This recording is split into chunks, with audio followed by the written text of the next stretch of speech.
त्यसमा हामीले 20% cash sales भनेको छ, 80% क्रेडिट सेल्स भनेको छ। अब क्रेडिट सेल्स कसरी कलेक्सन हुन्छ भन्ने त्यो पनि दिएको छ। All credit sales term are net 30 भनेको छ। अब यसको मिनिङ के हो त भन्दाखेरि नेट 30 भनेको 30 डेजको क्रेडिट पिरियड दिन्छ भनेको हामीले कसैलाई 30 डेज भित्र तिर्दा हुन्छ भनेछ भने उसले 20 डेज भित्र त पैसा ल्याएर तिर्दैन। हाम्रो एजम्पसन त्यो हुन्छ। त्यसको मिनिङ के हो त भन्दाखेरि जति पनि क्रेडिट सेल्स हुन्छ त्यो अर्को महिना कलेक्सन हुन्छ भन्न खोजेको यो पनि एकदम सिम्पल केस नै छ कलेक्सनको केसमा। The account receivable on March 31 are as a result of March sales भनेको छ। जुन अकाउन्ट रिसिभेबल यहाँ माथि आएको छ क्यारी फरवर्ड भएर आएको छ, यो मार्चको सेल्सको कलेक्सन हुन बाँकी अमाउन्ट हो भनेको यो क्वेशनले। The account receivable on March 31 are as a result of March credit sales भनेको छ। The company's gross profit rate is 40% of sales भनेको छ। The rate of gross profit दिएपछि यसको आधारमा कस्ट अफ गुड्स सोल्ड निस्किन्छ। कस्ट अफ गुड्स सोल्डबाट हामी पर्चेज प्राइस बनाउँछौँ। यो स्लाइडमा भएको कुरो यति नै हो। अर्को स्लाइडमा हामी हेर्छौँ, क्वेशन कन्टिन्यू छ। Monthly expenses are budgeted as follows भनेको छ। मन्थली एक्सपेन्सेस के त salary and wages 7500 per month, हरेक महिना 7500। अनि फ्रेट आउट भनेको 6% अफ सेल्स, सेल्स को 6% हामी गर्छौं। फ्रेट आउट क्यारिज आउट भने एउटै कुरो हो। यो सेलिङ एक्सपेन्सेस जस्तो। एडभर्टाइजमेन्ट 6000 पर मन्थ भनेको छ। हामी एडभर्टाइजिङ यो पर मन्थ दिएकै छ। डिप्सन 2000 पर मन्थ भयो। यो डिप्सनको एमाउन्ट अस्तिको क्वेशनमा थिएन, आजको क्वेशनमा छ। त्यसै यसमा हामी डिप्सनको एमाउन्टलाई के गर्छौं भन्दाखेरि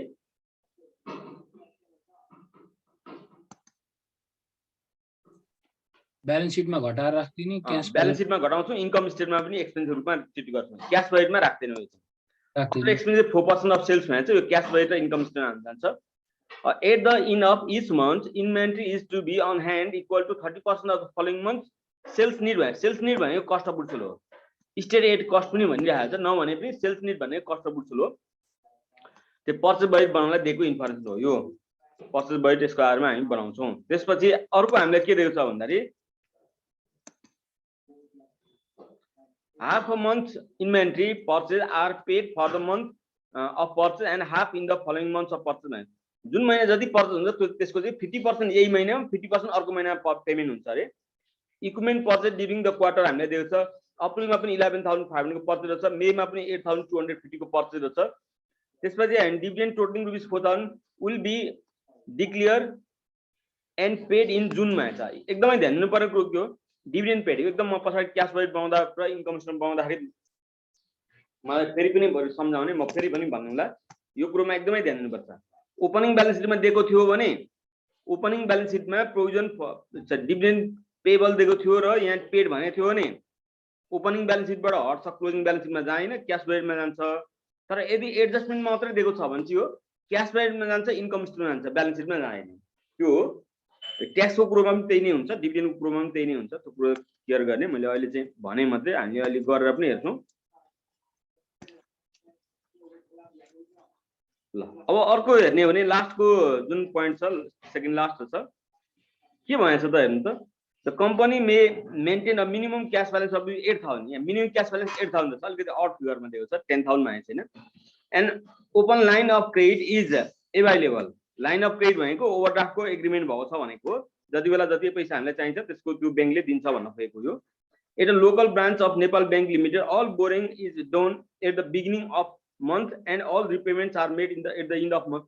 यो टर्म चाहिँ नभने पनि बोरिङ जहिले पनि बिगिनिङ अफ द मन्थमा र रिपेमेन्ट इन्ड अफ द मन्थमा हुन्छ भन्ने कुरो चाहिँ हाम्रो कमन कन्सेप्ट नै बनाउनु पर्छ। नभने पनि अरु इन्ड अफ द मन्थमा बोरिङ, बिगिनिङ अफ द मन्थमा रिपेमेन्ट त्यो कहिले पनि भन्दैन, त्यो नहुने कुरो गर्नै भएन। अनि borrowing and repayments of principal must be made in the multiple of rupees 1000 मा हुन्छ। हाम्रो बोरिङ पनि 1000 को मल्टिपलमा गर्न पाइन्छ, रिपेमेन्ट पनि 1000 को मल्टिपलमा गर्न पाइन्छ। Loan repayment are and FIFO basis भनेको यो भन्नै परेन, किनभने पहिलो लोन पहिले हामी रिपेमेन्ट गर्छौं। अनि interest is paid only at the time of repayment of principal. जति बेला हामी रिपेमेन्ट गर्छौं, प्रिन्सिपल रिपेमेन्ट गर्छौं, त्यति बेला त्यति जति रिपेमेन्ट गरेको त्यसको मात्रै हामी इन्ट्रेस्ट तिर्छौं भनेको। नभन्दा पनि करिब त्यही नै हो। अर्को केस भनेको हुन्छ, त्यो एउटा क्वेशनमा म क्लियर गरिदिन्छु, त्यो केसमा हामी गर्छौं, त्यसपछि त समस्या भएन। अब त्यसपछि हामीले लास्टमा however any interest on unpaid loan should be properly accrued when statement are prepared the interest rate 12% per annum भन्छ। यो कुरो हामी गरि नै हाल्छौं। यदि हामीले बोरिङ गरेछ, बोरिङ चाहिँ रिपेमेन्ट भएको छैन भने त्यो रिपेमेन्ट नभएको बोरिङको चाहिँ हामी के गर्छौं भन्दाखेरि आउटस्ट्यान्डिङ इन्ट्रेस्ट क्यालकुलेसन गर्नुपर्छ भनेको छ। हो यो आधारमा अब हामीले सोधेको चाहिँ cash budget income statement balance seat भने पनि अब हामीले गर्नुपर्ने चाहिँ के छ भन्दाखेरि यो भित्रको सबै कामहरू गर्नुपर्ने छ, अर्थात् क्याश बजेटदेखि सरी पर्चेस बजेटदेखि नै बनाउनु पर्ने हुन्छ। त्यसो अब हामी यसमा पर्चेस बजेट बनाउँछौँ। पर्चेस बजेट बनाउनु पर्ने कन्डिसन किन आयो भनेर क्वेसनमा पर्चेस दिएको छैन।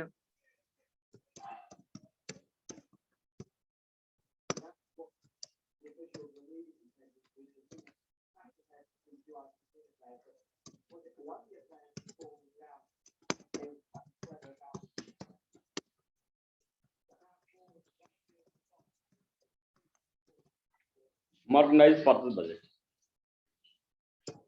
यसभित्र हामीले 3 महिना बनाउनु पर्ने छ, 4, 5, 6 राख्नु।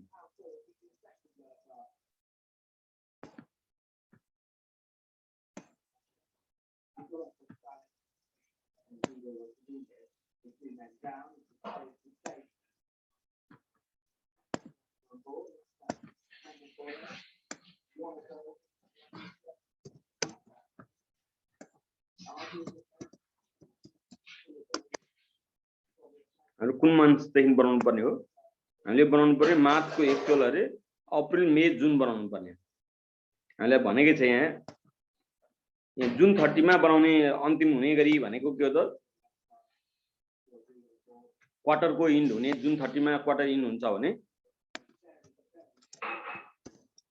अप्रिल मे जुन टोटल राख्छौँ। टोटल पछाडि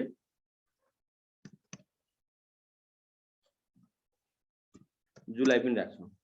अब यसपछि सबभन्दा पहिले हामी सेल्स इन रुपीज राख्छौँ। सेल्स इन रुपीज राख्छौँ। यसमा लेस ग्रस प्रॉफिट गर्छौँ।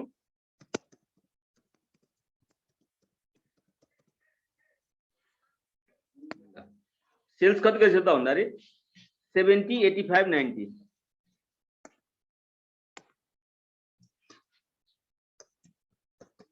70,000 85,000 90,000 यो तीनटा टोटल गर्दा कति हुन्छ?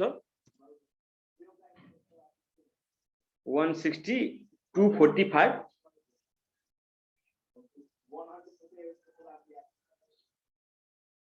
245 हो।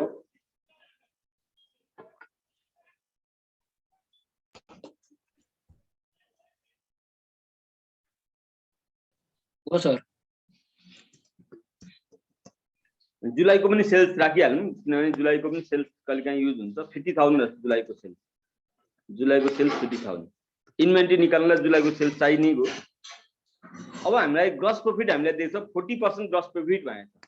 क्वेशनमा नै हामीलाई 40% ग्रस प्रॉफिट भन्छ। त्यसैले एकैचोटि हामीले मैले अस्ति पनि भने ग्रस प्रॉफिट 40% भनौँ भने एकैचोटि 60% कस्ट अफ गुड्स सोल्ड निकाले पनि हुन्छ भने चाहिँ त्यस्तो केही फरक पर्नेवाला चाहिँ छैन। त्यही पनि अलिकति राम्रो पनि देखिन्छ। राख्छौँ न कसरी चाहिँ कस्ट अफ गुड्स सोल्ड कसरी 60% भयो भनेर कसरी भन्न सक्ने भएन।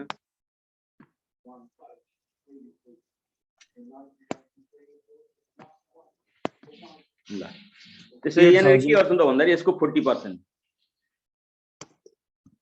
28,000 85,000 को 40% 34,000 90,000 को 40%। यहाँ हामीले यही 2,45,000 के 40% गर्दा भइहाल्छ। 98,000 98,000 यहाँ पनि यसको 40% निकालिराखौँ। 20,000 यो कस्ट अफ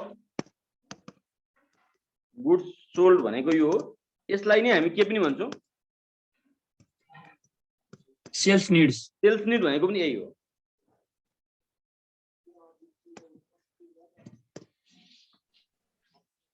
त्यसै यसमा यो भनेको सेल्स नीडमा अब हामी एड के गर्छौँ भन्दाखेरि क्लोजिङ स्टक गर्छौँ। एकैचोटि हेरिहाल्नु क्लोजिङ स्टकको पोलिसी के रहेछ। सेल्स नीड को छ नेक्स्ट यहाँ आएछ At the end of each month, inventory is to be on hand equal to 30% of the following month's sales need. Next month को त्यसै next following month- months को sales 30% अरे पहिले सेल्स निड नै निकाल्दै जाउँ यो भनेको कति हो त भन्दाखेरि यो भनेको वास्तवमा 60% अफ 70,000 गरा भयो 42,000 त होला नि हैन 42 यो oh 51,000 51,000 यो 54,000 54 टोटल पनि निकाल्नु 98 100 भनेपछि 147 1 47 47 हजुर सर त्यो 98 छ त्यही भएर ल यो भने 30,000 भयो अब हामी Next क्लोजिङ month- स्टक निकाल्न सक्छौं क्लोजिङ स्टकमा हामी के गर्छौं त भन्दाखेरि क्लोजिङ स्टकमा हामीले के Next- भनेछ 30% अफ नेक्स्ट मन्थ सेल्स भनेछ 30% अफ नेक्स्ट मन्थ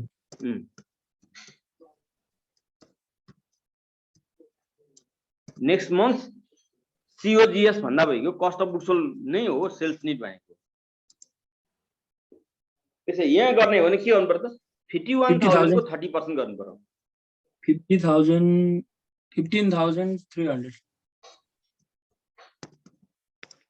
यहाँ गर्नु पर्यो 54,000 को 30% 16,200 15,000 16,200 16 सर 16,200 यहाँ गर्नु पर्यो के को त भन्दा यो 30,000 को 30% गर्नु पर्यो 9,000 को क्लोजिङ स्टकमा कति भन्दा त्यही 9,000 नै हुने भयो अब हामी टोटल यसमा जुलाईमा गर्नु परेन अब हामीले यसलाई टोटल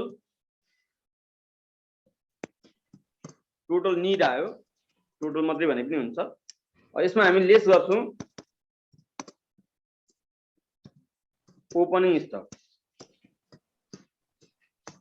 ओपनिङ स्टक लेस गर्छौं त्यसको लागि अब सबभन्दा पहिले हामीले हेर्ने भने यो दुईटा जोड्नु त 42,000 र 15,000 मा 57,300 हो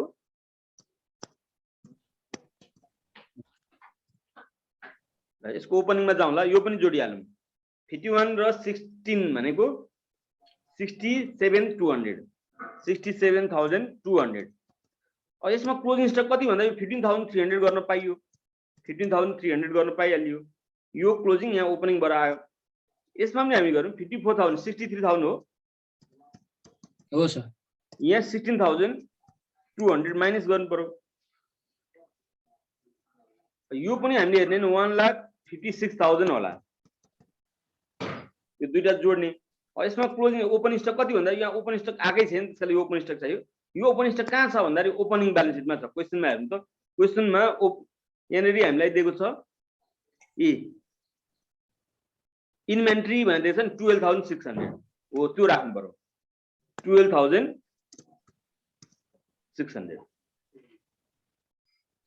त्यसै अब हामी यो टोटलमा 12,600 राख्ने भयो यो गर्दाखेरि के आयो त भन्दाखेरि मर्चेन्डाइज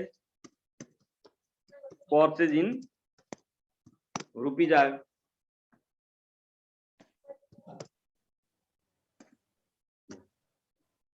कति हुन्छ हेर्नु त 44,000 300 700 होला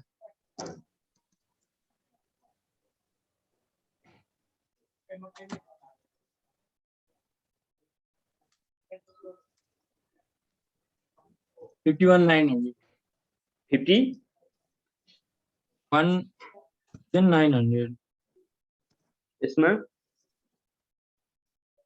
63 भनेपछि 3 घटेको 13 बच्यो 46,800 हो यसमा 156 भनेपछि 144 143 400 143,400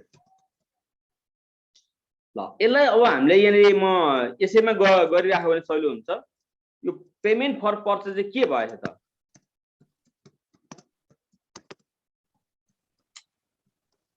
क्याश फ्लोमा डाइरेक्ट बनाए पनि केही फरक पर्दैन पेमेन्ट फर पर्चेजको पोलिसी के छ भन्दाखेरि त्यो पर्चेजको एमाउन्ट चाहिँ 50% सेम मन्थमा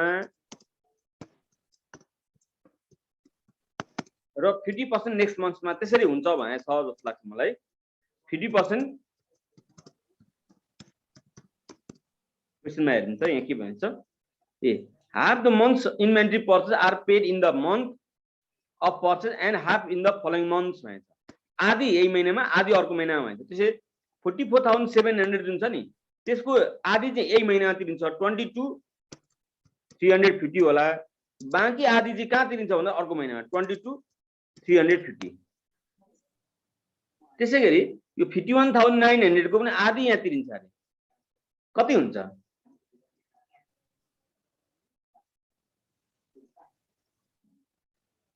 पर्चेस गरेको अमाउन्ट चाहिँ आधी तिरिन्छ भने यसो हो जति पर्चेस जुन महिना जति पर्चेस आयो नि यो पर्चेस चाहिँ आधी सेम मन्थमा आधी अर्को महिनामा भएछ half a month's inventory purchase भनेको यो मर्चेन्डाइज पर्चेस नै भनेको are paid in for in the month of purchase जुन महिनाको पर्चेस त्यही महिना तिरिन्छ and half in the following month's purchase भन्छ त्यसकाले आधी यो महिनामा यो 44700 को आधी यहाँ राख्नु आधी यहाँ राख्नु त्यसैगरी 51900 को पनि आधी यहाँ आधी यसमा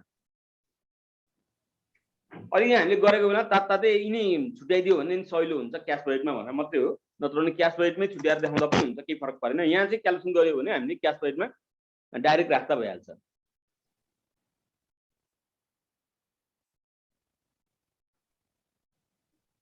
कति 25950 त्यसको बाँकी 25900 चाहिँ कहाँ त भन्दा अर्कोमा 25900 चाहिँ यहाँ 46850 सर 50 पनि छ 950 950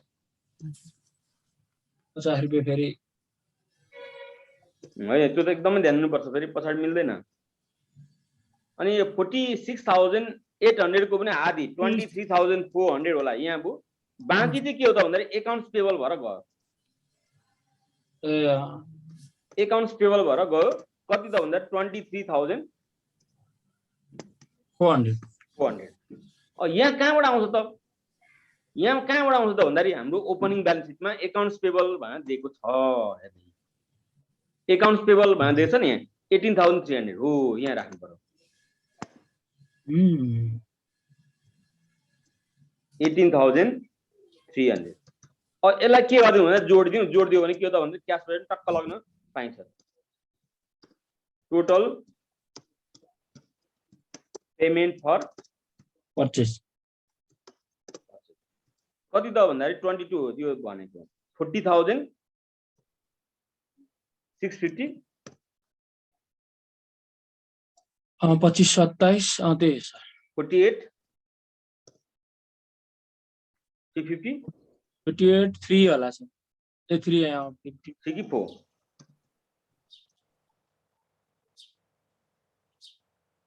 3 नै हो सर त्यो 50 उता गयो नि त 3 चाहिँ हो सर यसमा पनि हेर्नु त 23400 48000 49350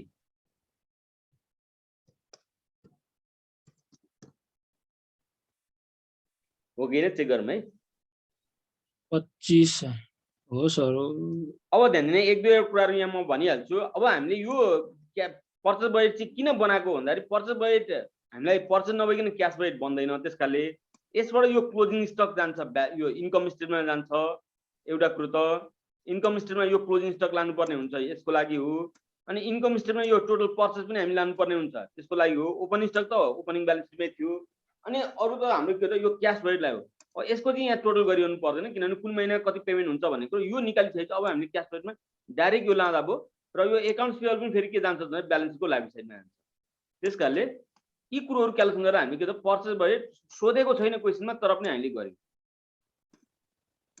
सोधेको छैन त्यही पनि हामीले गर्यौं ल यहाँसम्म के छ भने भनौं छैन भने हामी अब क्याश बजेटमा लाग्छौं हामी यसको क्याल्कुलेसनहरु चाहिँ एकदम चेक गरौँ है म चाहिँ होला कि भन्छु अनि कहिलेकाहीँ मेरो चाहिँ मिस्टेक हुन्छ म क्याल्कुलेटर लिएर बस्ने गर्दिन सर यो ओपनिङ स्टकमा टोटल पहिले मसँग पढ्ने साथीहरुलाई त थाहा छ हैन अब हामी जाउँ क्याश बजेटमा के सोध्दै हुनुहुन्थ्यो सर हाम्रो विकासजीले ए ल के भन्नु ल सर यो टोटल 12,600 छ नि सर, यो कसरी आयो भन्ने हो कि यो ओपनिङ स्टकमा। हो ल भेरी गुड। यो 12,600 कसरी आयो भन्दाखेरि हाम्रो क्लोजिङ स्टकको टोटल गर्न मिल्दैन, क्लोजिङ स्टकमा लास्ट मन्थको लाने हो। क्लोजिङ स्टकको लास्ट मन्थमा लाने हाम्रो प्रिन्सिपल छ, त्यो अनुसार हामीले क्लोजिङ स्टकमा जसरी यो भ्यालु यहाँ लग्यौं,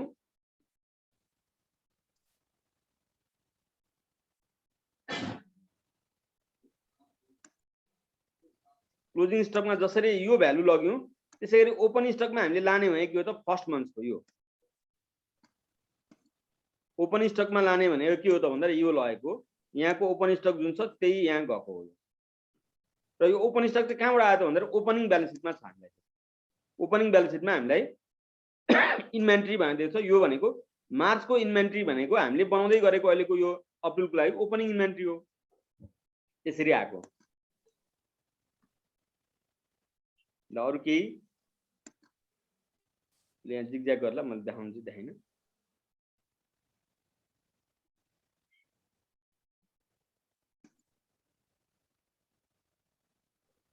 ओपनिङमा सुरुको, क्लोजिङमा अन्तिमको टोटलमा। ओपनिङ स्टकमा लास्ट मन्थको राख्ने, किनभने यो टोटलको मिनिङ के हो त्यो हामीले बुझ्नु पर्यो। टोटल भनेको के हो भन्दाखेरि 3 महिनाको टोटल हो। त्यसैले 3 महिनाको टोटल भनेको मतलब अप्रिल मे जुनको टोटल चाहिँ यो हो, पोजिसन हो भन्ने कुरा हेर्नु। अनि 3 महिनाको टोटल क्लोजिङ स्टक भने 3 महिना क्लोजिङ स्टक भयो, 3 महिनाको सबै क्लोजिङ स्टक त थुप्रिएर राखेको हुँदैन नि त। अप्रिलको पनि क्लोजिङ स्टक यहाँ, मेको पनि जुनको पनि त हुँदैन नि। त्यसकाले यो टोटलमा चाहिँ हामी के गर्छौँ भन्दाखेरि लास्ट मन्थ, किनभने 3 महिनाको टोटल भनेको 3 महिनाको अन्तिममा कति स्टक थियो भन्ने कुरो क्लोजिङ स्टक भनेको, र ओपन स्टक भने 3 महिनाको सुरुमा कति थियो भन्ने कुरो। त्यसकाले ओपनिङ स्टकको टोटलमा फर्स्ट मन्थको, क्लोजिङ स्टकको टोटलमा लास्ट मन्थको। एउटा गीत नै बनाउनु पर्छ भन्ने गर्छु म चाहिँ। मेरो मात्र आवाज नआएको सर? हो आइरहेको छ, मेरोमा आएको छैन, मेरो आवाज सुनेको छैन? सुनेको छ सर। ल अब हामी क्याश बजेटमा जाउँ।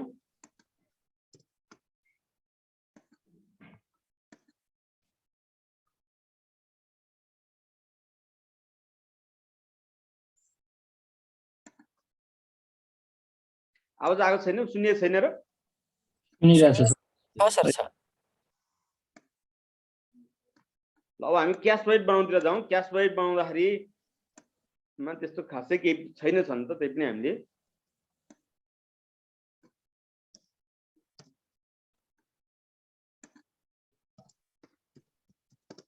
आइटम्स हाम्रो कुन मन्थबाट छ?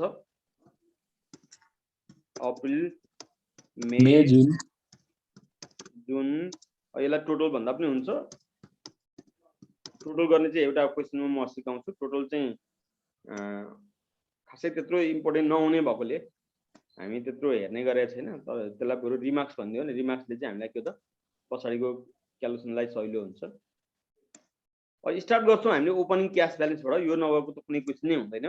यदि हामीलाई ओपनिङ क्यास ब्यालेन्सको इन्फर्मेसन नै छैन भने हामी राख्छौँ, किनभने अप्रिलको पनि नहोला त। अप्रिलबाट चाहिँ ओपनिङ क्लोजिङ क्यास निकालेर मेमा त हुन्छ। त्यसकाले ओपनिङ क्यास ब्यालेन्सबाटै हामी स्टार्ट गर्छौँ। त्यसपछि हामी एड गर्छौँ क्यास रिसिभ। क्यास रिसिभ भित्र के हुन्छ भन्दाखेरि क्यास सेल्स हुन्छ एउटा। यसमा पनि अलिकति सजिलो के हो त, क्यास सेल्स 20%, बाँकी के हो त भन्दा क्रेडिट सेल्स चाहिँ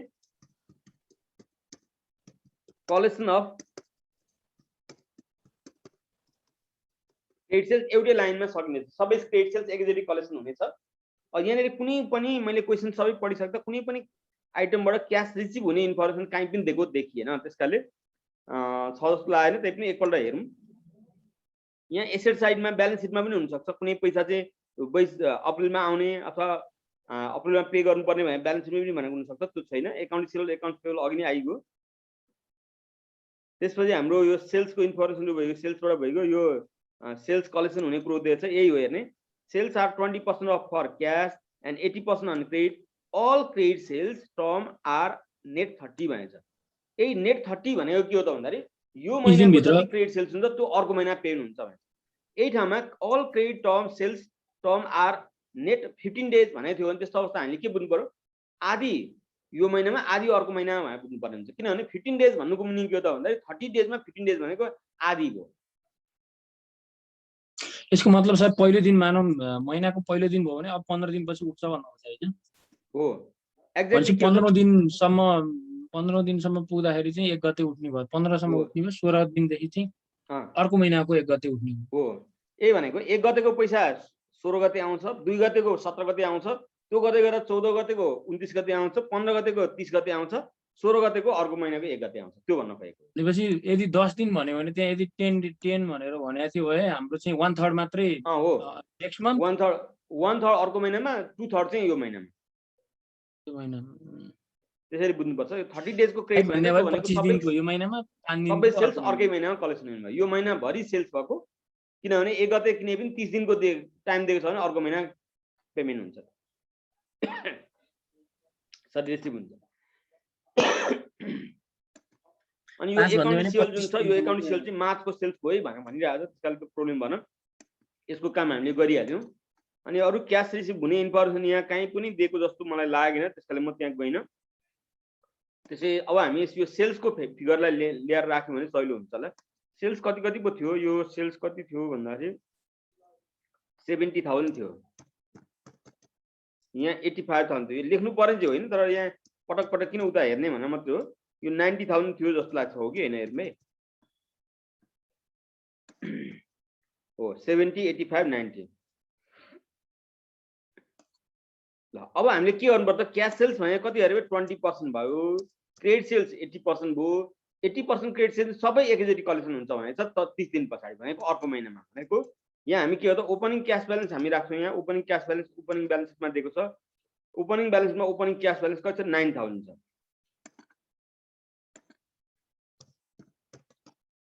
क्यास सेल्स कति हुने हो त 70,000 को 20%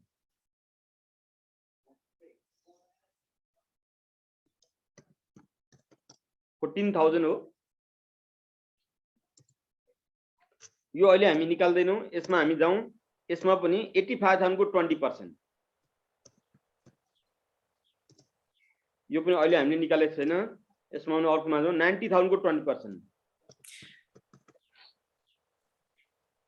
अब हामी 70,000 जुन छ अप्रिलको सेल्स यसको बाँकी रहेको 80% त कहाँ कलेक्सन हुन्छ भन्दाखेरि मेमा हुन्छ त्यसो 56,000 यहाँ आउने भयो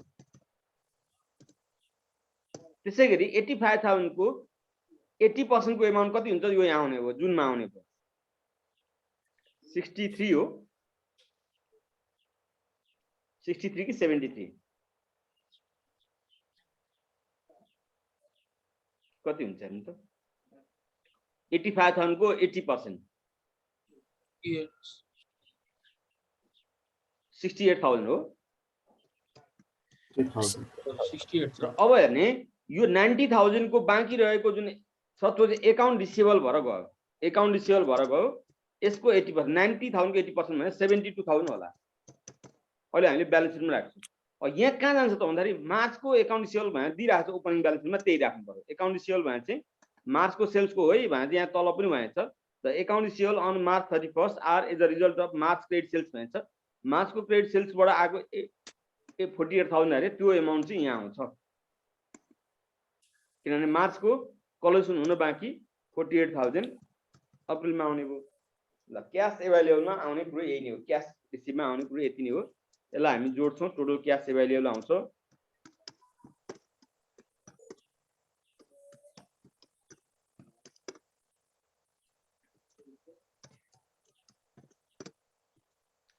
यो अप्रिलको मात्रै हामी टोटल गर्न सक्छौँ 62 71 हो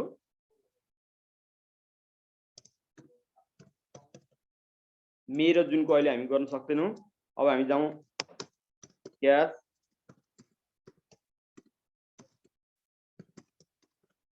डिस्बर्समेन्ट भित्र क्यास डिस्बर्समेन्ट क्यास पेमेन्ट नै भनेको हो क्यास डिस्बर्समेन्ट पेमेन्ट फर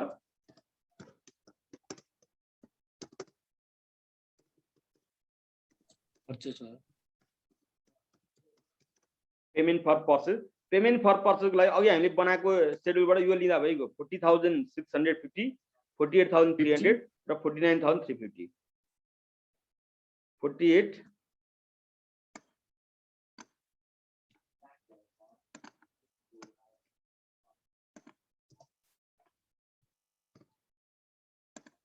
यो भने कति रहेछ त भन्दाखेरि 40,650 रहेछ।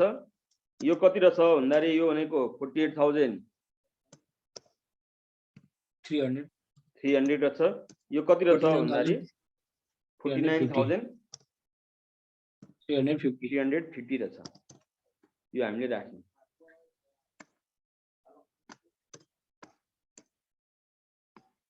त्यसपछि अरु पनि छ हामीलाई पेमेन्ट गर्नुपर्ने। स्यालेरी एन्ड वेजेस भने चाहिँ 7,500 per month. Salary and wages छ, यो सबै राख्नु न। यो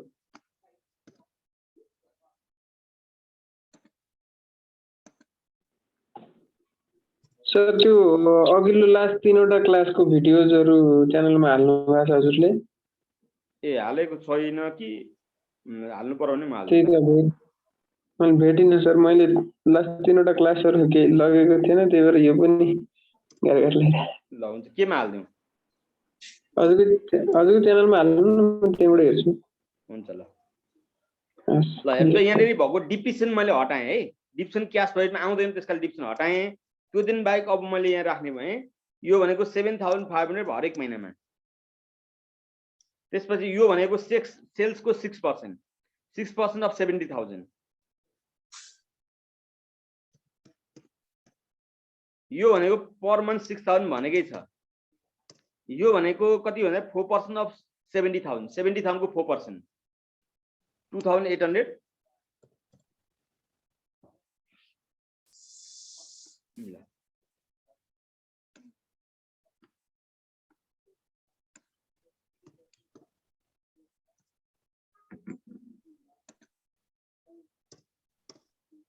यसमा यो पर मन्थ भनेको कुरो सबै चेन्ज हुँदैन, यो चाहिँ चेन्ज हुन्छ है। यो र माथिको त्यो 6% को एमाउन्ट चेन्ज हुन्छ। यो कति हुन्छ त भन्दाखेरि 85,000 को 4%, 3,400 हो। यो पनि हेरौँ, यो कति हुन्छ 90,000 को 3,600। यो पनि चेन्ज, फ्राइड आउट 6% पनि चेन्ज हुन्छ। यो पनि चेन्ज हुन्छ। यो भनेको यसको 85,000 को 6%।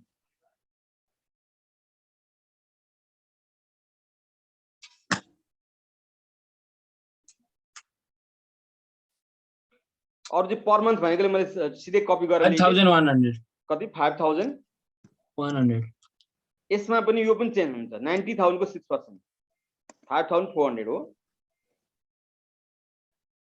6,54 हो सर। 5,400 हो। हो सर।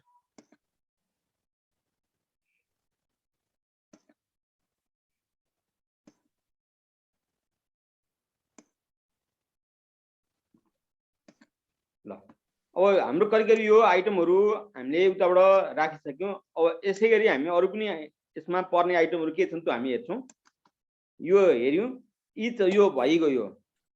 यो पर्चेज बजेट बनाउने इन्फर्मेसन थियो। यसमा पर्चेजलाई पेमेन्ट गर्ने इन्फर्मेसन हो। इक्विपमेन्ट पर्चेज दिएको छ हेर्ने र डिभिडेन्ड पेड छ। यो दुईटा छ, इक्विपमेन्ट पर्चेज र dividend paid.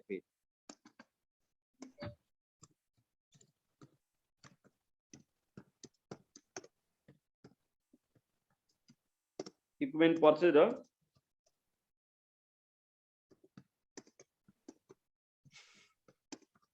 Dividend paid राख्छौं। Equipment purchase र डिभिडेन्ड पेडमा हाम्रो इन्फर्मेसन के छ हेर्नु त। 11,500 अप्रिलमा र मेमा 8,250 छ अरे। डिभिडेन्ड पेड 4,000 छ। कहिले त भन्दाखेरि जुनमा।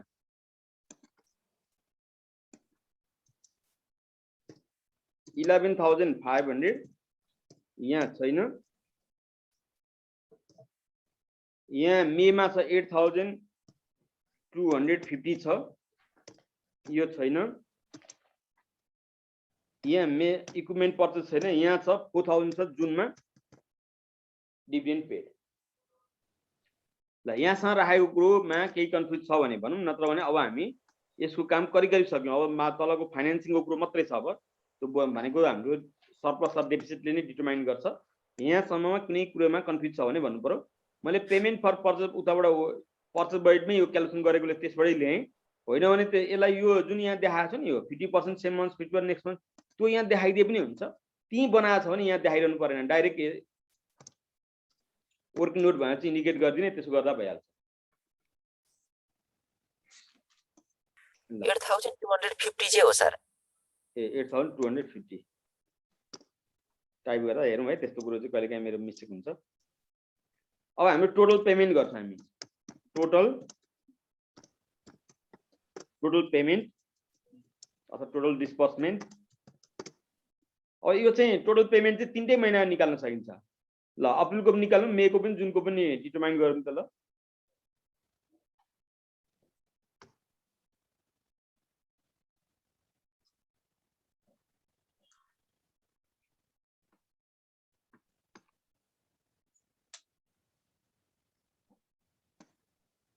ल यो डिटरमाइन गरौँ, म 1 मिनेटमा आएँ है।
ल कति आयो भने त यो यसको टोटल पेमेन्ट कति आयो अप्रिलको?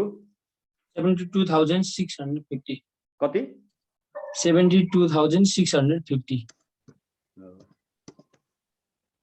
यसको पनि निकालिराख्दा हुन्छ। 78,550 75,850। यति गरिसके अब हामी के गर्ने भयौँ भन्दाखेरि सरप्लस अथवा डेफिसिट। सरप्लस अथवा डेफिसिट के भयो? हामी त हामीले हेर्नलाई के हो त A - B गर्छौँ। A - B यो भनेको अब के भन्नु पर्यो? 71,000 मा 72,650 घटाउनु पर्यो।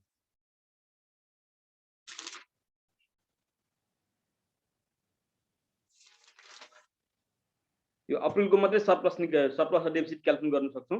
मेरो जुनको माथि आगै छैन त्यसकाले सक्दैनौँ, यसको मात्रै गरौँ पहिले। 1,650 1,650 डेफिसिट भयो। ल अब डेफिसिट भयो भने अब हामी गर्छौँ तल जाउँ हामी boring.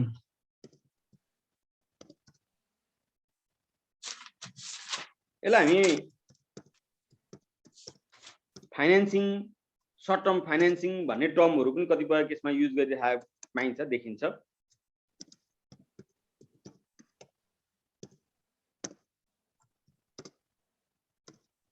Financing, short term financing, borrowing नै मात्रै लेखे पनि हुन्छ।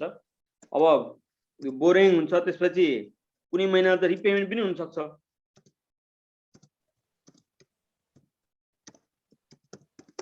रिपेमेन्ट हुँदाखेरि इन्ट्रेस्ट पनि हुनसक्छ।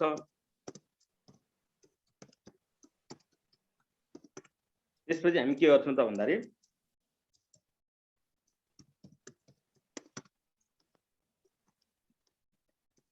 क्लोजिङ क्यास ब्यालेन्स क्यालकुलेसन गर्छौँ।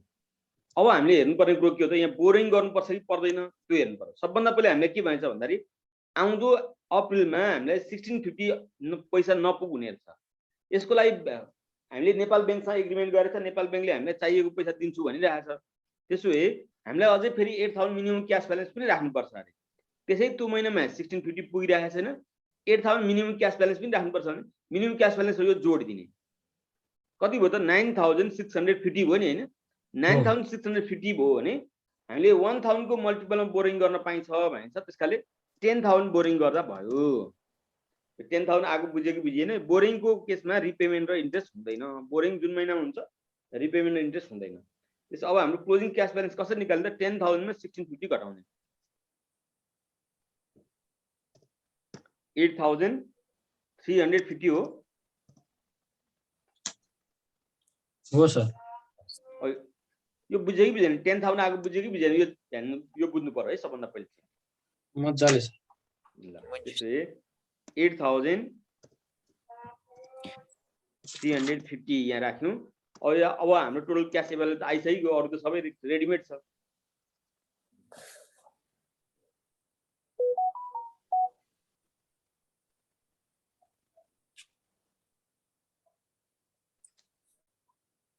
$81,350 $81,350। अब यहाँ 81,350 मा 78,000 घटाउँदा कति भयो त?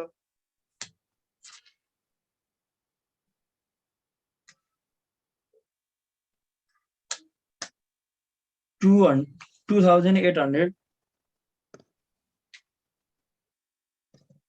एफिसिएन्ट 2800 सरप्लस आयो। सरी सरप्लस सरप्लस आयो हैन। लोन लिनु पर्यो भन्ने सोचमा छ। लोन त लिनै पर्यो यहाँ पनि। किन लिनु पर्यो? सरप्लस भयो भने हामीले रिपेमेन्ट गर्नुपर्ने हुन्छ। रिपेमेन्ट गर्नलाई त के सरप्लस त हामीले मिनिमम क्यास ब्यालेन्स भन्दा बढी हुनु पर्यो नि त। यहाँ त रिपेमेन्ट गर्न सकिएन, सरप्लसै भए पनि हामीले बोरिङ गर्नुपर्ने कन्डिसन किन आयो भन्दाखेरि हामीलाई मिनिमम क्यास ब्यालेन्स 8000 मेन्टेन गर्नु भनेर क्वेशनले भनेको छ। क्वेशनमा मिनिमम क्यास ब्यालेन्स 8000 हुनुपर्छ भनेर क्वेशनले भनिरहेको छ। भने यो 8000 त पुगेको छैन। 8000 नपुगेकोले गर्दाखेरि हामी के गर्दैछौँ भन्दाखेरि अब सरप्लस आउँदा पनि हामी के गर्दैछौँ? बोरिङ नै गर्दैछौँ। कति बोरिङ गर्ने भन्दा अघि चाहिँ माइनस आउँदा प्लस गर्ने, प्लस आउँदाखेरि माइनस गरिदिने के। 8000 मा 2800 छ भने कति हामीलाई पैसा पुग्दैन? 5200 हो।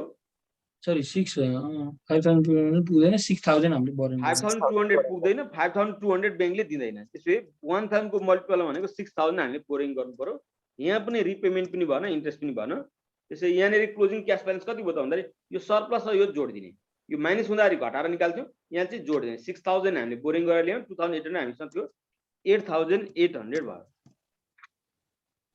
हो यो 8800 लाई यहाँ हामीले राख्छौँ फेरि 8800। अब फेरि यसलाई हामी टोटल गर्छौँ। यो टोटल क्यास एभाइलेबल 94,800। अलिक धनी भयो कि जस्तो लाग्दैछ मलाई। हो अब त्यत्रो लोनै लिइसकेको छ। 94,800 मा फेरि 75,850 घटाउनु पर्यो। 18,950 सर। 18,950। सरप्लस आयो भने त हामीले के त भन्दाखेरि 8000 मिनिमम क्यास ब्यालेन्स राखेर अरु त हामीले रिपेमेन्ट गर्दा भयो नि त हैन। किन पैसा धेरै राख्यो? 10,950 तिर्दिँदा हो। 10,950 त हामीसँग बाँकी हुन्छ। त्यसबाट हामीले पेमेन्ट गर्छौँ। त्यसै पेमेन्ट कसरी गर्ने भन्ने कुरा हामी हेरौँ। यसमा हामीले अस्ति पनि वर्क नोट गरेका थियौँ।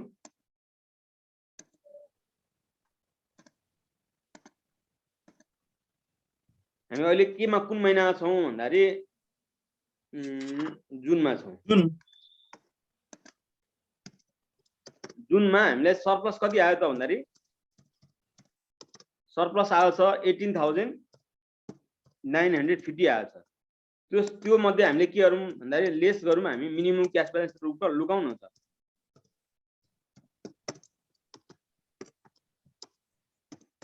मिनिमम क्यास ब्यालेन्सको लागि पैसा त राख्नु पर्यो। पैसा नराखे पैसा धनी भएछ पैसा तिर्नुपर्छ भने त भएन।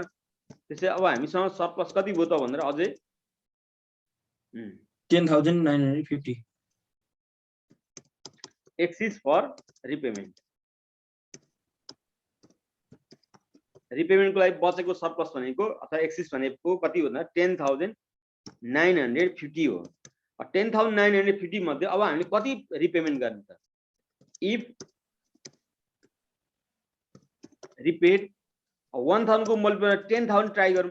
10,000 ट्राई गरौँ भने हामीसँग पैसा कति बाँकी रह्यो त सरप्लस 950 बाँकी रह्यो नि हैन 10,000 को 12% ले इन्ट्रेस्ट क्याल्कुलेसन गर्नु 3 महिना किनभने 10,000 हामीले रिपेमेन्ट गरेर त पहिलो त यो 10,000 लाई प्रायोरिटी दिनु पर्यो नि ट्याक्कै 10,000 नै रहेछ यहाँ पनि जति नपुग्ने भए पनि हामीले पहिलो रिपेमेन्ट गरेर जति पैसा छ त्यसबाट तिर्ने भनेको पहिलोलाई पहिले प्रायोरिटीमा राख्यो यो पनि तिर्न पुग्छ अर्को पनि पुग्छ भने त्यसलाई पनि हामीले क्याल्कुलेसन त गर्छौं तर यसको इन्ट्रेस्ट क्याल्कुलेसन गरेर 3 महिनाको यदि यो पनि तिर्न पुग्थ्यो र यो पनि तिर्ने त्यहाँ क्याल्कुलेसन गर्थ्यौं भने यसको इन्ट्रेस्ट क्याल्कुलेसन 2 महिनाको गर्थ्यौं हामी त्यसै 10,000 को हामीले 12% ले 3 महिना इन्ट्रेस्ट क्याल्कुलेसन गर्नु पर्छ 10,000 रिपेमेन्ट गर्ने हो भने त्यसको 12% ले इन्टु 3 डिभाइड बाइ 12 गर्नु पर्यो 3% 10 दिए 3,000 3,000 त होइन होला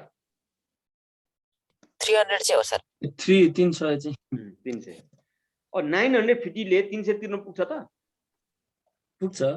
पुग्छ हैन त्यसैले हामीले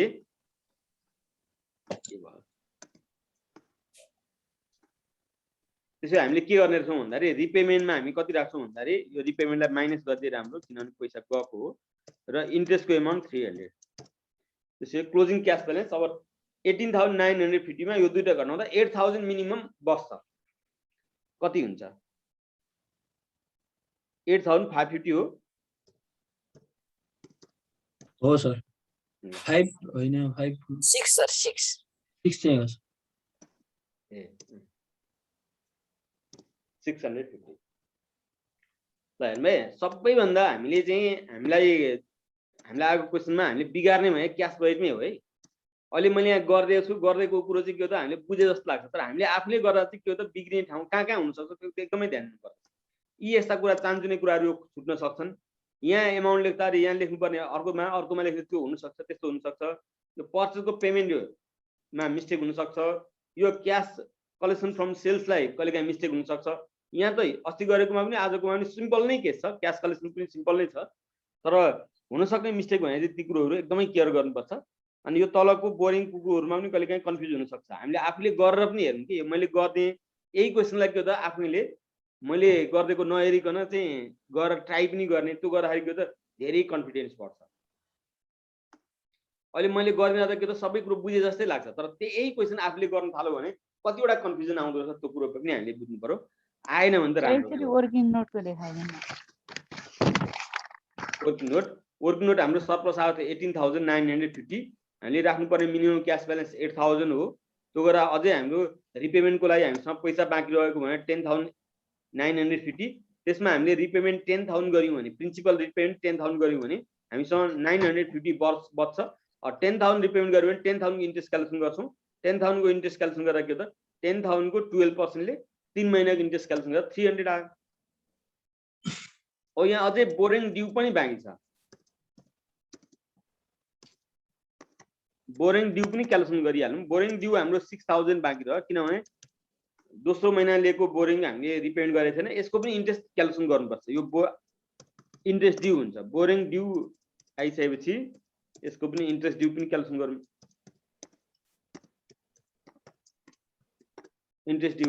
इन्ट्रेस्ट ड्यू को क्याल्कुलेसन गरेर के गर्ने 6,000 जुन छ 6,000 को 12% इन्टु 2/12 किनभने यो त लिएको भने मेमा लिएको हो नि त मेमा लिएको बोरिङको त रिपेमेन्ट चाहिँ हामीले इन्ट्रेस्ट क्याल्कुलेसन गर्दाखेरि जुनमा गर्दाखेरि त 2 महिना मात्र हो मे र जुन 120 सर 120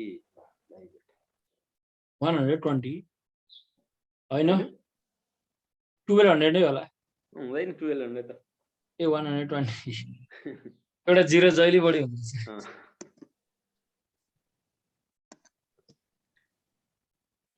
ल यहाँसम्म केही छैन भने हामी इन्कम स्टेटमेन्टमा जाउँ सर यो हामीले 950 लाई के गर्दैनौ 950 लाई के गर्नु पर्यो र 950 बाँकी रहेछ 950 मध्ये 300 रुपैयाँ इन्ट्रेस्टमा गइको 10,000 सामा तिर्न गइको बाँकी रहेको त हाम्रो क्लोजिङ क्याश ब्यालेन्समा आइगयो नि 650 त्यो 950 मा 300 रुपैयाँ ब्याजमा गयो 10,000 गइको 8,000 मिनिमम क्याश ब्यालेन्स 650 यहाँ भयो केही गरे परेन त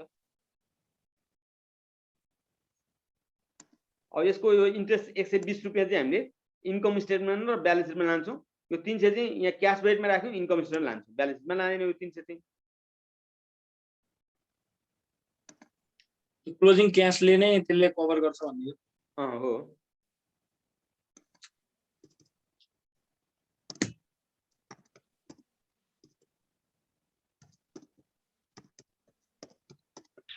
तर नि बोरिङ र इन्ट्रेस्ट चाहिँ केमा राख्नु? कुन बोरिङ र इन्ट्रेस्ट? यहाँ गरेको बोरिङ यहाँ रिपेमेन्ट भएको यो अब कतै पनि आउने भएन। यहाँ गरेको बोरिङ रिपेमेन्ट गर्न बाँकी छ, ब्यालेन्स सिटको लाइबिलिटी साइडमा आउँछ यो। अनि यो 6000 को बोरिङ जुन इन्ट्रेस्ट ड्यू हामीले क्याल्कुलेसन गरेको त्यो पनि ब्यालेन्स सिटको लाइबिलिटी साइडमा पनि आउँछ, इन्कम स्टेटमेन्टमा आउँछ।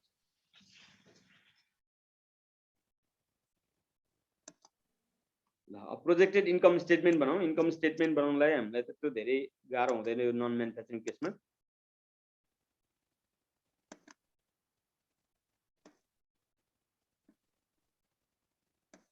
भनौँ अझै पनि केही प्रब्लम छ भने अब त्यो इन्ट्रेस्ट ड्यू चाहिँ हामीले किन चाहिँ दुईटामा चढाएको? ब्यालेन्स सिट र इन्कम स्टेटमेन्ट। यस्तो यहाँ त तिरिएन नि त, क्यास बजेटमा तिरिएन नि त। यहाँ तिरिएन भनेपछि त इन्कम स्टेटमेन्टमा चढाउँदा हुनु भने त इन्ट्रेस्ट ड्यू चाहिँ त्यही त इन्ट्रेस्ट त यो टाइमको बोरिङ यो टाइममै हामीले म्याचिङ प्रिन्सिपल अनुसार त यो समयको एक्सपेन्सेस हो नि त। हामीले यो समयभित्र ल्याएको बोरिङको हामीले इन्ट्रेस्ट त यही समयमा क्याल्कुलेसन गर्नु पर्यो। र त्यो इन्ट्रेस्ट चाहिँ हामीले एक्सपेन्सेस रूपमा राख्नुलाई इन्कम स्टेटमेन्टमा तिरेको त छैन, तिर्न बाँकी भएकोले ब्यालेन्सको लाइबिलिटी साइडमा।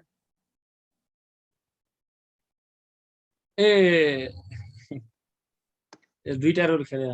हामीले त्यो 6000 लिएर कमाउने चाहिँ मे र जुनमा, अनि त्यसको इन्ट्रेस्ट चाहिँ अर्को महिनाले त कहाँ तिर्छ र? मे र जुनले नै बियर गर्नु पर्यो नि। त्यसकाले एक्सपेन्स रूपमा ट्रिटमेन्ट गर्नु पर्यो यही टाइम पिरियड भित्रमा यो भित्रको बोरिङको इन्ट्रेस्ट। अनि त्यो तिरेको त छैन, त्यसकाले लाइबिलिटी साइडमा पनि आयो।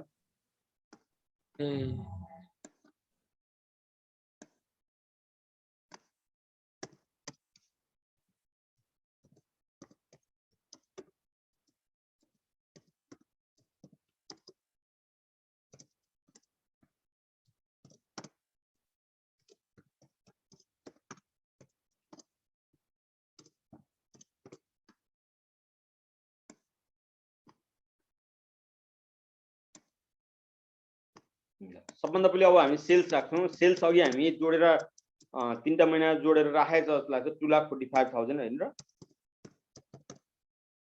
अघि हामी पर्चेज बजेट बनाउने बेलामा सेल्स जोडेर राखेको छ होइन त 2,45,000। 3 महिना sales 2,45,000।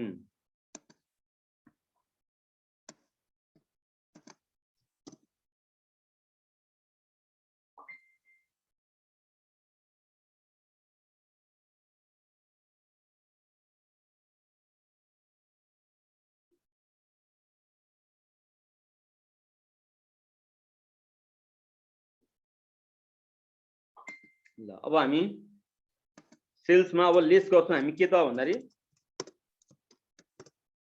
Cost of goods sold.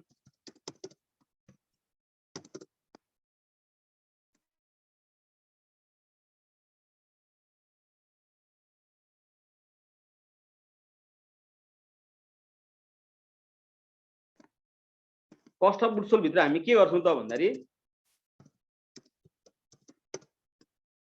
Opening stock add गर्छौँ, यसमा पर्चेज लेस गर्छौँ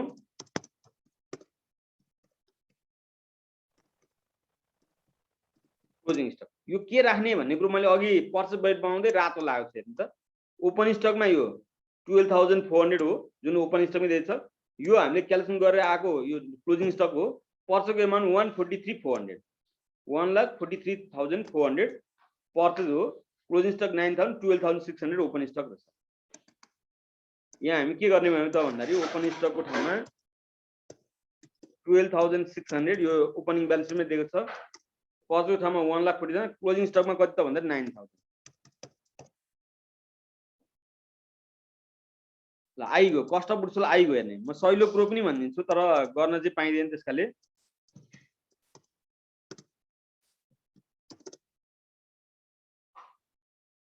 दुई 45 को 60% भन्नुभएको छ। यस यस यस मिलेको चेक गर्न मिल्छ। यो 12,600 प्लस 1,43,400 माइनस 9,000 गर्दा कति हुन्छ त्यही हो कस्ट अफ गुड्स सोल्ड। त्यो चाहिँ यसको 60% गर्दा त्यही नै आउनुपर्छ।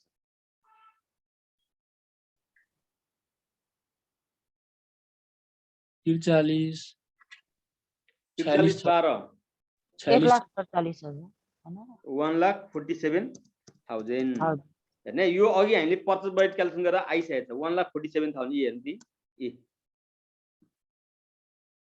हामी इन्कम स्टेटमेन्ट भन्दा आफ्नो प्रोसेसमा जानुपर्ने भएकोले गर्दा मात्रै म यो सिकाइरहेको छु होइन भने के हो त भन्दाखेरि हामीले चेक गर्ने त स्टेप स्टेपमा चेक गर्न मिल्छ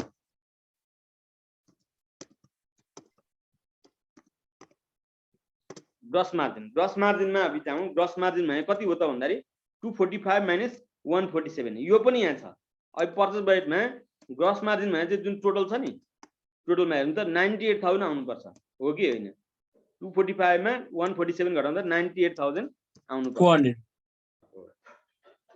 98,000 मात्रै आउँछ सर 98,000 मात्रै हो सरी मैले के 600 भने होला हैन अब यसमा अब लेस गरौँ अरु एक्सपेन्सेसहरु लेस अरु एक्सपेन्स के गर्ने भन्ने कुरो मैले यही कपी गर्ने हो सी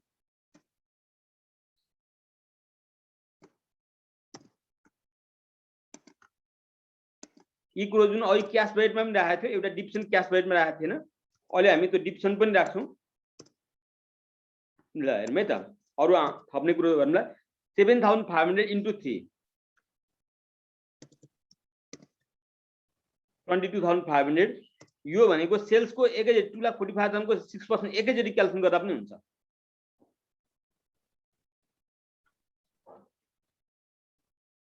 अर्थात अघि उता क्याश बजेटमा क्याल्कुलेसन गरेर जोडे पनि हुन्छ केही फरक पर्ने होइन एकैचोटी 6% अफ 245 गरौँ न भइहाल्यो नि 3 महिनाकै राखेको सर यो 3 महिनाकै राख्ने हो 14,700 सर यो 6,000 into 3 18,000 भयो अब यो डिप्रिसिएसनको अमाउन्ट चाहिँ उता आएको छैन यो 2,000 into 3 6,000 भयो यहाँ पनि हेर्नु यो अदर एक्सपेन्स चाहिँ 4% अफ 2,45,000 गर्दा भइगयो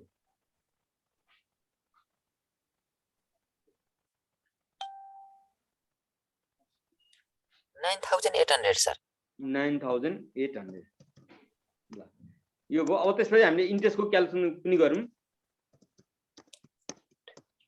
इन्ट्रेस्टमा के छ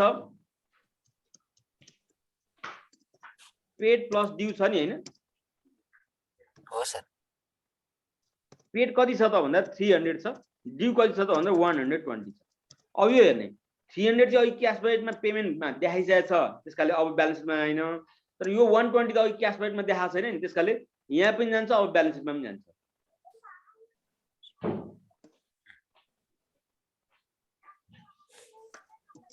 इन्ट्रेस्टको अमाउन्ट कति भयो भन्दाखेरि 420 भयो अरु त्यस्तो एक्सपेन्सहरु केही छैन एउटा डिभिडेन्ड पेड छ डिभिडेन्ड पेड राख्नुपर्छ यसमा तर अर्को स्टेपमा राख्दा राम्रो अरु एक्सपेन्सहरु केही पनि छैन मेसिनरी परेन डिभिडेन्ड डिस्ट्रिब्युट पर्यो इन्ट्रेस्ट क्याल्कुलेसन गरिहाल्यौं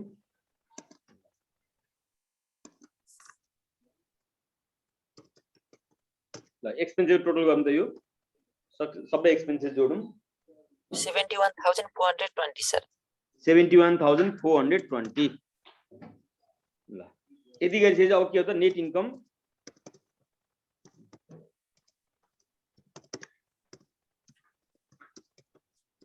बिफोर ट्याक्स आउँछ नेट इन्कम बिफोर ट्याक्स हो यो ट्याक्स यसमा छैन त्यसकाले डाइरेक्ट डिभिडेन्ड पेड घटाइदिँदा भइगयो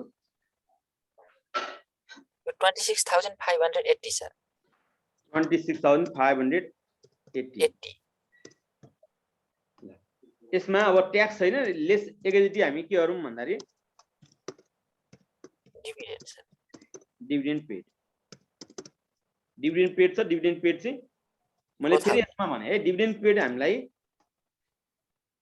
ध्यान दिनु पर्ने कुरो ओपनिङ ब्यालेन्स सिटमा यहाँ डिभिडेन्ड पेबल भनेर दिएको हुन्थ्यो यहाँ डिभिडेन्ड पेबल भनेको हुन्थ्यो र एडजस्टमा डिभिडेन्ड पेड भनेको थियो भने क्याश बजेटमा जान्थ्यो अब हामी बनाउने ब्यालेन्स सिटमा हट्थ्यो इन्कम स्टेटमेन्टमा जाँदैन यसमा चाहिँ ब्यालेन्स सिट भित्र दिएको डिभिडेन्ड होइन ब्यालेन्स सिट भित्र डिभिडेन्ड पेबल भनेर दिएको छैन डाइरेक्ट यहाँ हाम्रो एडजस्टमेन्टमा डिभिडेन्ड पेड इन जुन भनेर दिएको छ त्यसकाले यो 3 महिनाको अन्तरमा दिएको डिभिडेन्ड पेड चाहिँ अब हामीले के हो त यो इन्कम स्टेटमेन्टमा आयो यो इन्कम स्टेटमेन्टमा हामीले राख्यौं भने अब यो चाहिँ के आयो त भन्दा रिटेन अर्निङ आयो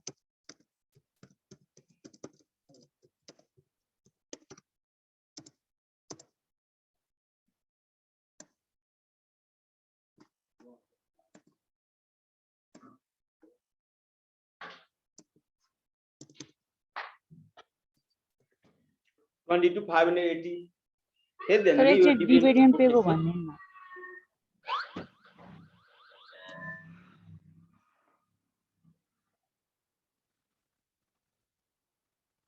सर एकचोटि डिभिडेन्ड पेको भन्नु।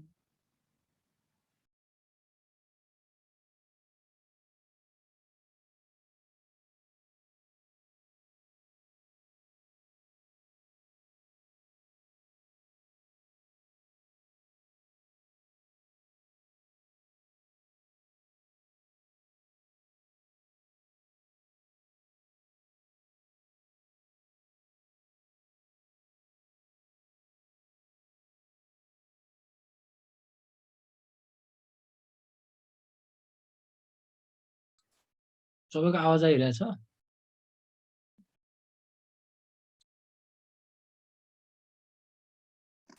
सरी है मेरो एउटा फोन आएको थियो अनि के भन्नु त ल अनि मलाई एकचोटि यो डिभिडेन्ड पे डिभिडेन्ड पेड छ।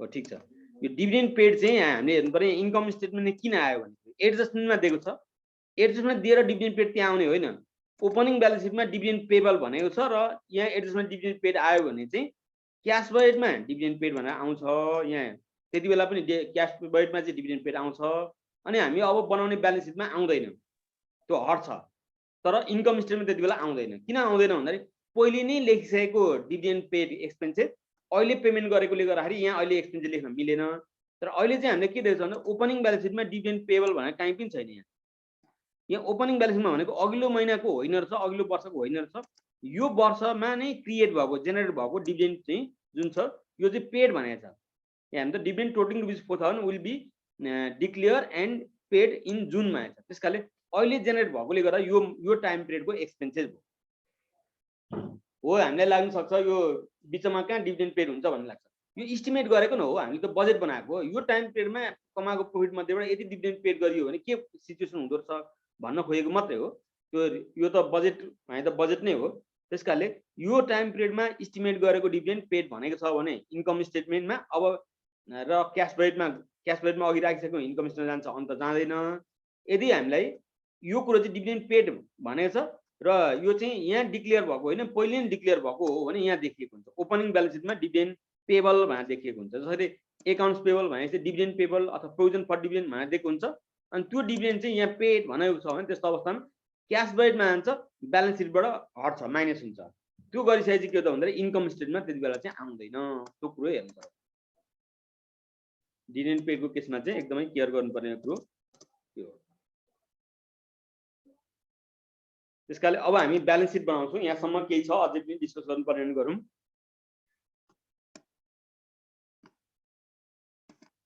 डिभिडेन्ड पेडको बारेमा क्लियर भयो नि हैन डिभिडेन्डको केसमा पनि ट्याक्सको केसमा पनि त्यही नै हुन्छ है ध्यान दिने ट्याक्सको केसमा पनि त्यही नै हुन्छ ट्याक्समा पनि अब फेरि प्रोभिजन फर डिभिडेन्ड मात्रै भनेको छ भने चाहिँ फेरि यहाँ चाहिँ डिक्लेयर एन्ड पेड भनेको छ ध्यान दिनुपर्ने कुरो फेरि मैले भने यहाँ डिक्लेयर एन्ड पेड भन्ने टर्म छ पेड भन्ने टर्मले चाहिँ हामीले के क्यास बजेटमा राख्यौँ तर प्रोभिजन फर डिभिडेन्ड मात्रै भनेको थियो भने इन्कम स्टेटमेन्टमा अनि ब्यालेन्स सिटमा राख्यौँ इन्कम स्टेटमेन्टमा ब्यालेन्स सिटमा राख्यौँ यहाँ चाहिँ के हो त डिक्लेयर एन्ड पेड भनेको छ त्यसकाले पेड भनेकोले क्यास बजेटमा पनि आयो इन्कम स्टेटमेन्टमा आयो त्यही ठाउँमा पेड भनेको हुन्छ तर पहिले नै डिक्लेयर भएको भने यहाँ हुन्छ ओपनिङ ब्यालेन्स सिटमा हुन्छ ओपनिङ ब्यालेन्स सिटमा भएको डिभिडेन्ड चाहिँ यहाँ पेड भनेको थियो भने यहाँ हामीले इन्कम स्टेटमेन्टमा राख्नु हुँदैन किनभने यो टाइममा जेनेरेट भएको होइन पहिले नै अघिल्लै वर्ष जेनेरेट भएको रहेछ त्यो ध्यान दिनु पर्यो यसमा ल यसमा पक्कै पनि छैन ल हामी ब्यालेन्स सिटमा गइहाल्नु ए टाइम पनि भइ पो सकेछ त हो यसको ब्यालेन्स सिट चाहिँ सकौँ है त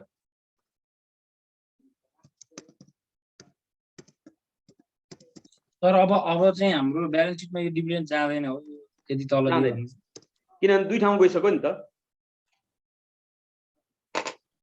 अब ब्यालेन्स सिट त मैले यही कपी गरेर ल्याएर राखे पनि हुन्छ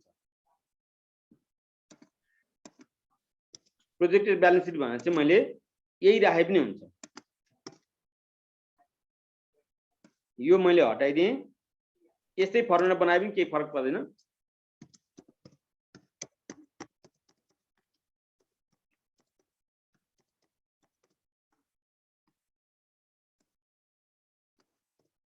ल क्याशमा कति राख्छौँ भन्दाखेरि अघि आएको क्यास हेर्नु त हाम्रो कति आएको छ 8000 हाम्रो क्यास बजेटको एन्सर हेर्नु त 8,650 8,650 यो भयो एकाउन्ट रिसिभेबलमा हामीले अहिले क्यास बजेट बनाउँदाखेरि आएको छ एकाउन्ट 72,000 राख्छौँ अब यो चेन्ज गर्दै जाने आइटम तिनै हुन् नयाँ आयो भने त्यो थप्छौँ यहाँ 72,000 राख्यौँ यो इन्भेन्ट्रीमा 9,000 राख्छौँ हामी अघि इन्कम स्टेटमेन्ट आएको छ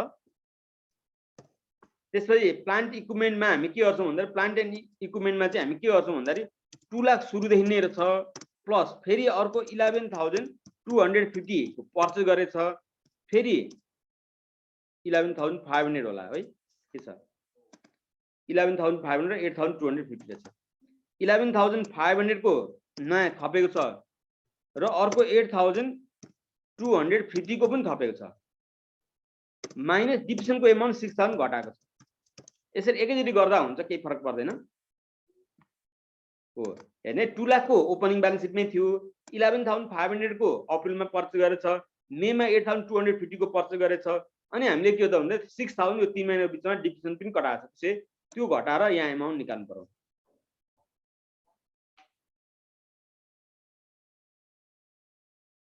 कति हुन्छ नि त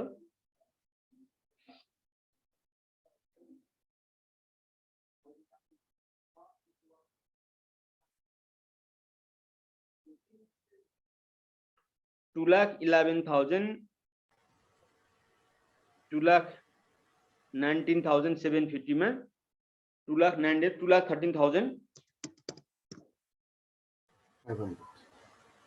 कति 500 750 होला 2,13,750 एकाउन्ट्स पेबल भने अघि हामीले पर्चेज बजेट बनाउँदा राखेको थियो नि purchase budget accounts payable 23,400 accounts payable capital stock change भएन सेम हो नयाँ सेयर इस्यु गरेको भएको छैन रिटेन अर्निङमा हेर्ने अहिले भर्खरै आएको रिटेन अर्निङमा यो 71,300 ओपनिङ ब्यालेन्स सिटमै दिएको छ र अहिले भर्खरै हामीले इन्कम स्टेटमेन्टमा आएको नेट इन्कम 22,580 यो दुईटा जोड्नु पर्यो 22,580 यो दुईटा जोडेर हामीले राख्नु पर्यो रिटेन अर्निङमा 71,300 ओपनिङ ब्यालेन्स सिटमा थियो त्यो त आउने नै भयो प्लस अहिले 22,580 अहिले जुन आएको थियो त्यो पनि राख्नु पर्यो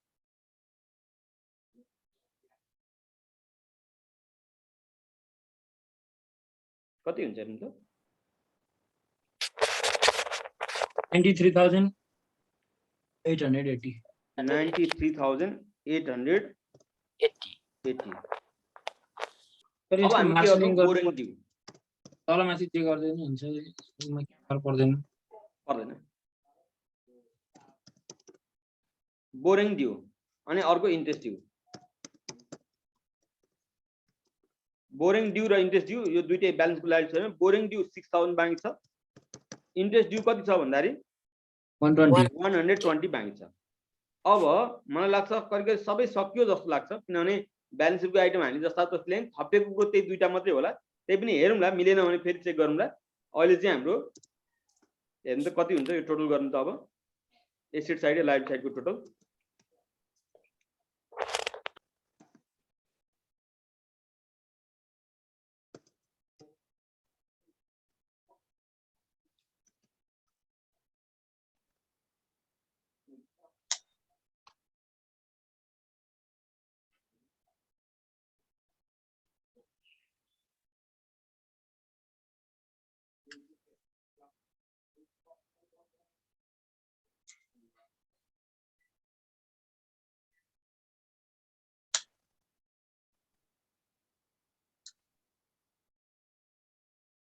बराबर आएछ 3,03,400 3,400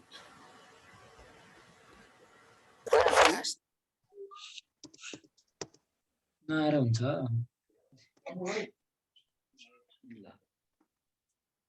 अब यसमा केही छ भने सोध्न पाइयो हाम्रो टाइम चाहिँ भइसकेछ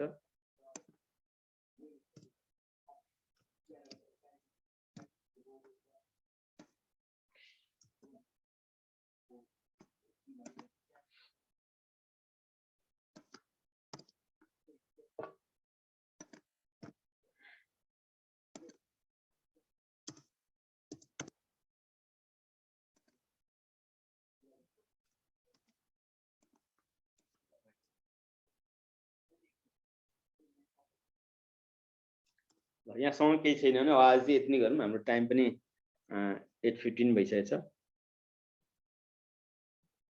हाम्रो यो क्वेसन हो क्वेसनमा दिएको इन्फर्मेसनमा अरु एडिसनल इन्फर्मेसन दिएको छ त्यसको बारेमा हामीले पर्चेज बजेट बनायौं क्याश बजेट बनायौं क्याश बजेटमा हामीले बोरिङको रिपेमेन्ट गर्ने बोरिङ ड्यू त्यो कुराहरुको नोट गर्यौं त्यसपछि इन्कम स्टेटमेन्ट बनायौं र ब्यालेन्स सिट बनायौं ल आज यति नै गरौँ थ्यांक यू भेरी मच